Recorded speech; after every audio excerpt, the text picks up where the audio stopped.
Hey everybody, Dom Nicastro, managing editor here at CMSWire, here with our latest contributor interview, Brian Wallace. What's going on, Brian? Hey, Dom, thanks for having me on. Appreciate the opportunity. Yeah, Longtime contributor, first time video.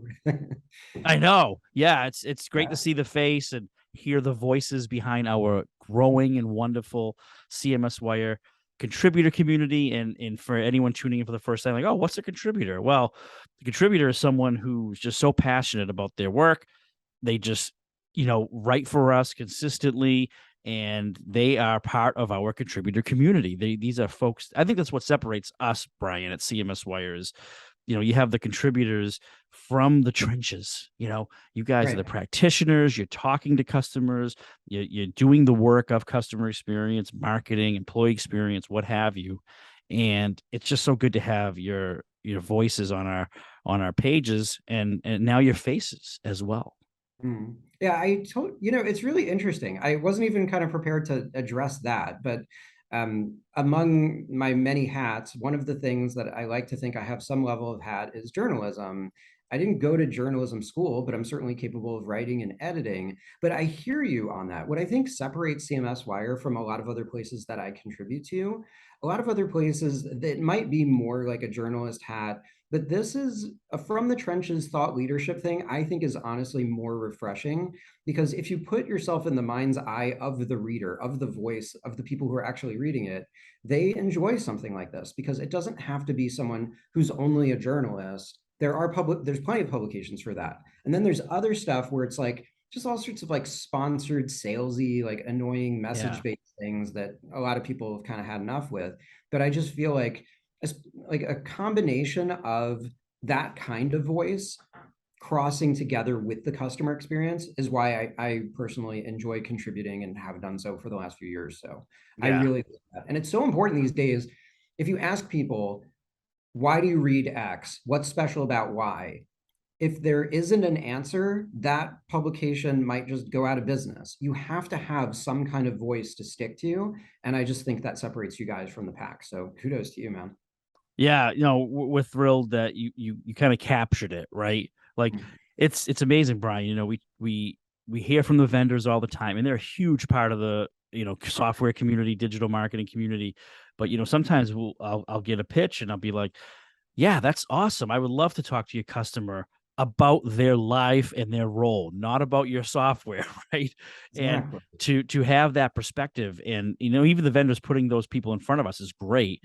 Right. To get people that are actually living and breathing the work of marketing and customer experience, and some of our contributors are doing that, so it's huge. Yeah. I'd love to know more about your role, your company, because you're kind of like you've been on our pages before a lot, but you're kind of introducing yourself a little more here. So Yeah. you're on. Go. Fair. Okay. So, long story short, I've done a lot of different things in my career of 25 years, sounding like an old guy. Not totally gray yet, so that's good. Yeah. I live in Ohio, so I people are like, "You don't look like you're that old." And it's like, "Yeah, because I don't have to sit in traffic like the coast." Hey, live wherever you want, people. But all that to say, I started my career in technology, and I found that I enjoyed communication a lot more than when technology didn't work. And like a lot of tech is everything is your fault and stuff doesn't work. The promise of tech is great, but like a lot of times it doesn't work so great. So after working in a variety of different environments, I worked for the government, I worked in small business, I worked in Fortune 500 land. I was in the dot-com revolution before that whole thing crashed and burned a lifetime ago. I worked my way all the way up to being a CTO, and eventually I left tech, moved across the country, and moved from tech more into marketing, sort of at the dawn of social media. So I've had my business for the last 16 years. We have pivoted a couple times. First, I thought about being like a tech kind of shop and websites and stuff, but everybody does that, so why, right? Yeah. We became very early on practitioners of social media when it was the Wild West, but it got so weird and like in so many different directions that we had to pick a specialty. So in 2008, all the way back then, Mm. I thought we were really good at storytelling. We were really good at visualizations and stuff. And we're really good at like going viral, whatever that even means. Don't even get me started. But I guess just knowing how to make things interesting and talking to people, whether that is editorial interest, social media interest, whatever.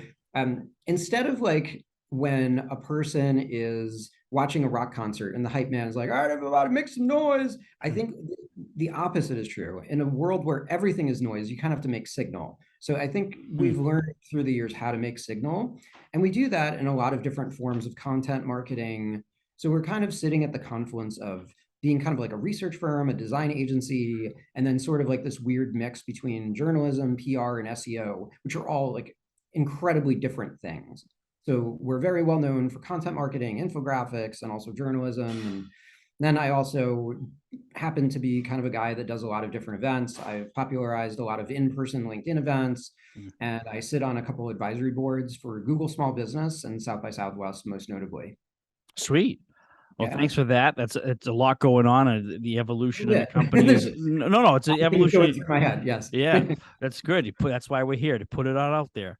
That's right. And the evolution of your company is pretty interesting. And this piece, particularly today, Brian, that you pen for CMSWire, talks about buy now, pay later phenomenon that's kind of emerging.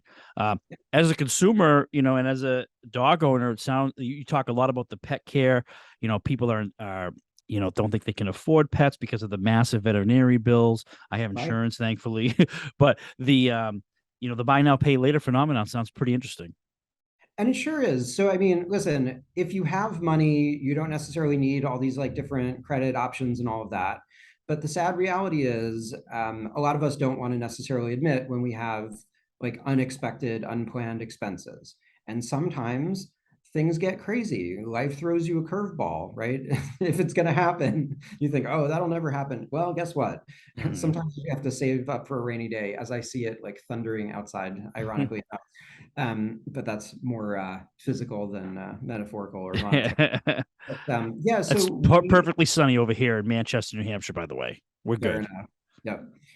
Yeah, Cincinnati's kind of a weird place. Sometimes we have like just all 4 seasons in a day, but right now it's, as long as the internet like holds out, fingers crossed, everything should be good. But we seem to be stable, so let's keep on going. So yeah, we helped kind of put together like some research study stuff and infographic related stuff. Along with OpenPay, which is a very large presence of buy now, pay later. And within the study, it was really interesting.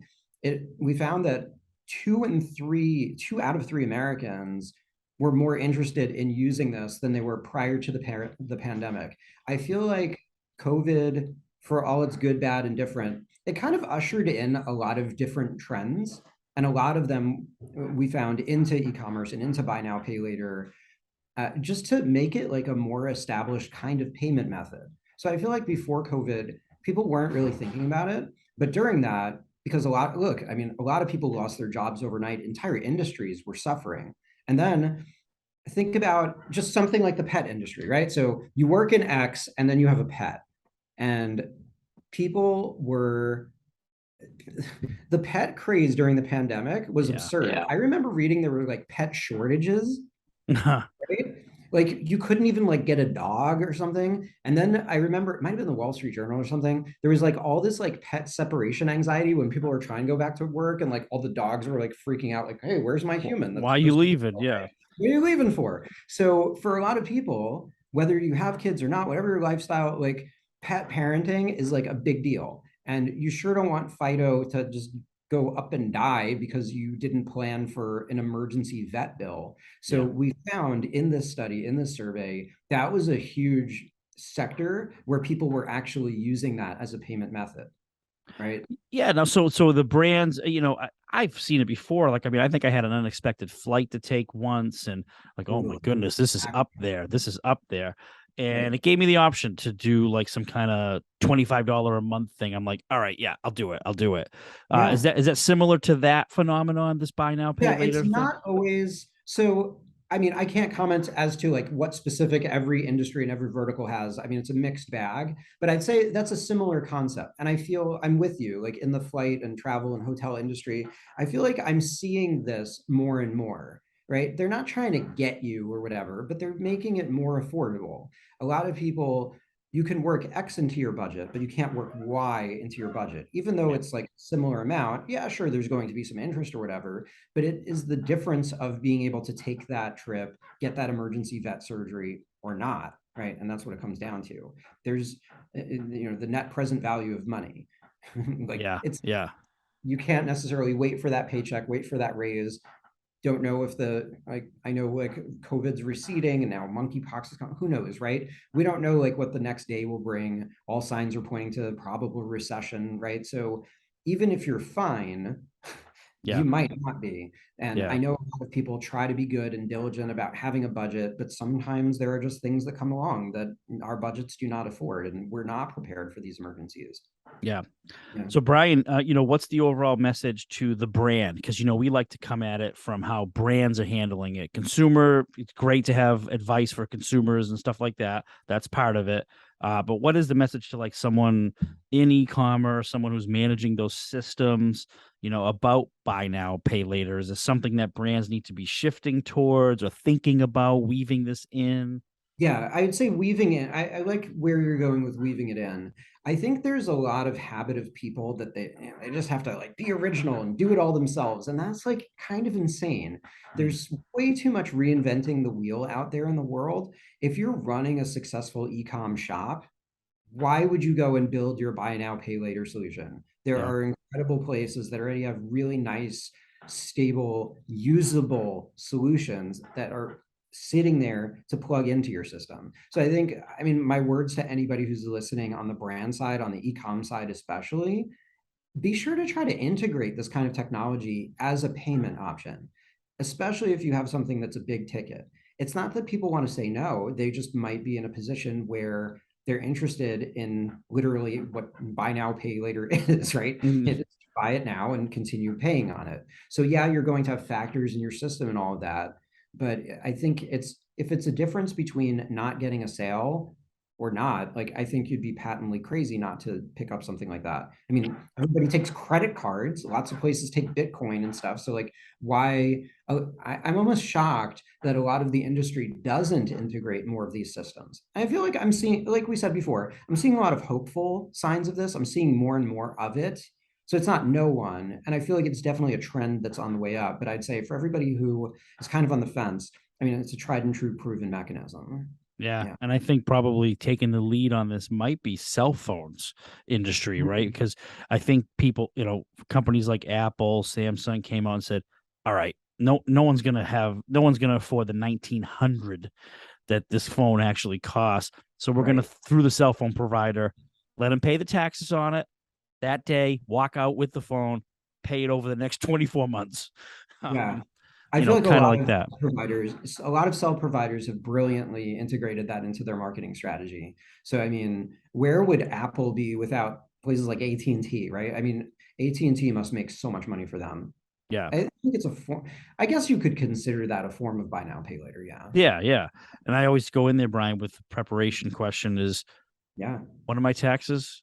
What's the any activation fee? Any other fee? Okay, just want to make sure because you Yeah. think you see that attractive zero to walk out of here with the phone like that Yeah. Sure. I'm zero getting a free iPhone. Okay. Yeah. might Right. be like Yeah. 90, How many of my 120. children do I need to sign over? Yeah, always read the fine print. I think transparency in lending is a serious concern. So obviously read all the fine print, read any kind of exclusions or blackouts or whatever the particular terms are. Obviously do your own due diligence. This is not financial advice, whatever the cool Yeah, kids in that. But yeah, I mean, that's kind of common sense, right? I would hope that people would read stuff before they just sign on the dotted line.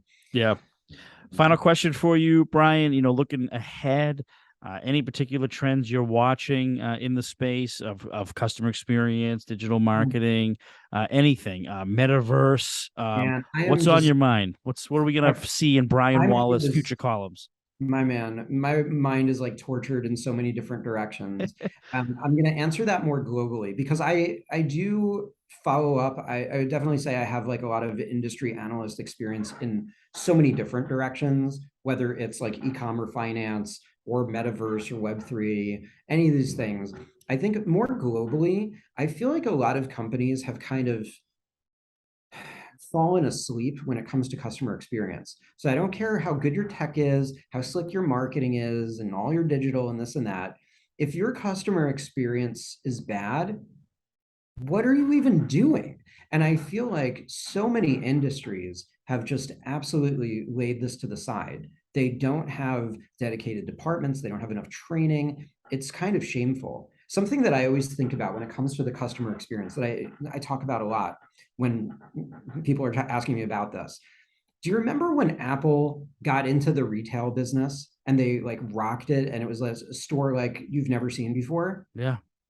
Yeah. Did you You're ever ask cool. You yourself, walk in like, hey, how no, are you? right. No, no. Yeah. Hey, how are you? Cool Uh, store, line of yeah. sight people, routing you to other people. It was like magic. They would like put Clockwork. you away Still, to it's this still like different. that.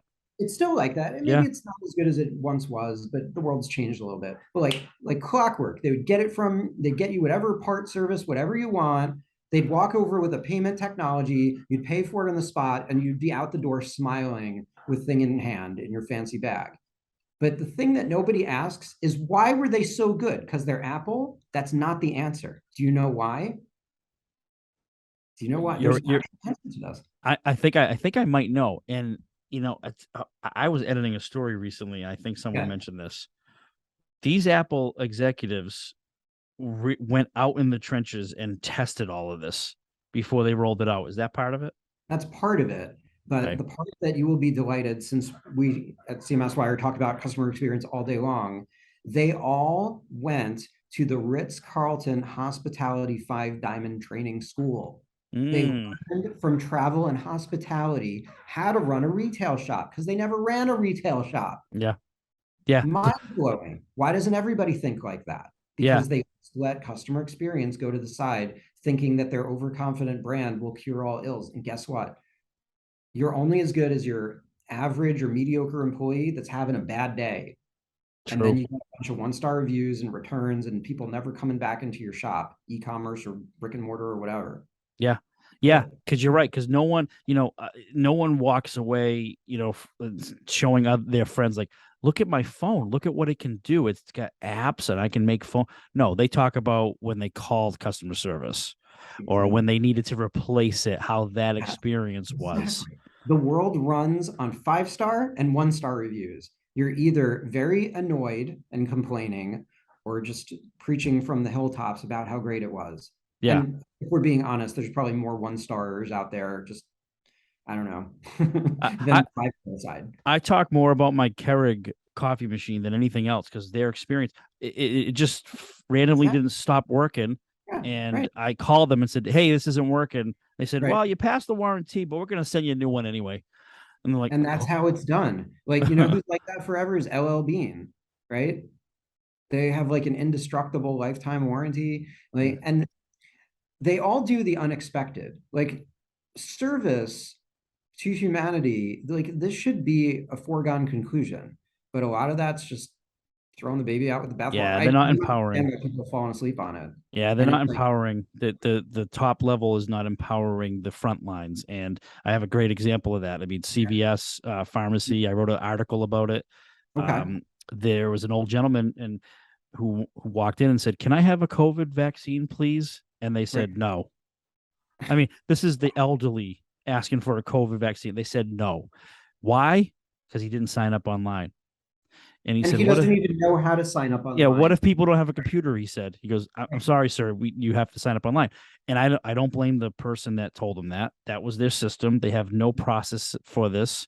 They didn't bake it in at the top level to account for Right. people who might actually walk in. It's amazing, right? They might Uh, an old person who physically can't get around when they're doing right. errands, that's a big deal for them. Yeah. So they want to get all their errands done for the week. Oh man. I'm And he glad I was didn't read that article before this interview because I'm I would gonna have send it to you, but been. it's there was a happy ending though because Okay, good, good. yours truly I'm not gonna spoil it. I'm not No, gonna no, no, spoil yeah, yeah. Let me read it. I it. literally want to read it. But Yeah, like, the sad thing, Dom, is like there could have just been some person behind the counter, like, you know what? Let me just like get my phone out and I'll fill it in for you. This yeah. could have been handled, right? Well, That's the even thing. that though, even that, I still Yeah, yes, but right, that would have disrupted the other process. They were very busy as usual. It should have been baked in from the start. Let's account for like people are sitting around walking through a vaccine experience. right. Let's account for all customer scenarios. and a walk-in from an elderly person is not uncommon. That Mm, should be accounted for. So right. that's kind of the themes of the article, and Yeah. That's it's really interesting. a top-down thing, to bake in these experiences. It sounds pretty simple, but super smart. Listen, boardrooms that are listening to this video, you might want to listen to this part again. It's kind of like you're already spending money on everything. If you literally just empower your people to do right by your customers, you won't lose them to the other guy because Yeah, someone's going to get it right. Every category's got a leader, and then everybody else follows it. So come on, yeah, after. It's not even adapting. Like, what are we telling people? Like, be good to people, like serve yeah, people yeah, well. Like, what are we asking for? We're not saying like give out free Lambos or here, right? yeah, Like, the problem. I don't yeah. know. Just a Whatever. smidge of understanding will go a long way. Little Uh, empathy. Seriously. Mm. well, it's been great catching up on CX, Brian, and hopefully people love this article and the many more to come from you. We are so happy to have you in the CMS Wire contributor family. Thanks so much. Appreciate it, man. Thanks Uh, again. all right, we'll talk very soon. Have a good one. You too, man.